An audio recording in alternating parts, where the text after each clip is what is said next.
కరలగ్న మృగ కరీంద్రభంగో ఘనసార్ధూల విఖండనో సజంతు గిరిశో విశదాకృతిశ్చ చేతః కుహరే పంచముఖోస్తి కుతోభిః.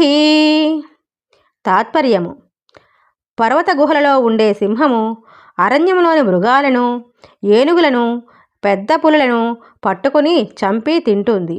అట్లాగే నా మనస్సునే గుహలో చేతిలో లేడిని ధరించినవాడు, గజాసురుని సంహరించినవాడు, వ్యాఘ్రాసురుని ముట్టుపుట్టినవాడు, తెల్లని శరీరకాంతి గలవాడు, సద్యోజాతి, వామదేవ, అఘోర, ఈశాన తత్పురుషములనే 5 ముఖములు గలవాడు అయిన శివుడు ఉన్నాడు.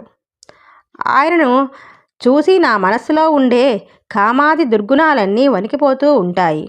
కనుక ఇకపై నాకు వాటి వలన భయం ఎక్కడ ఉంటుంది? ఉండనే ఉండదు. నిరంతరం మనస్సులోని భగవంతుని గురించి ఆలోచిస్తూ ధ్యానిస్తూ ఉంటే దుర్గుణాలకు అక్కడ చోటే ఉండదు. భగవంతుని ఆశ్రయించిన మనస్సుకి దుర్గుణాల భయము ఉండదు.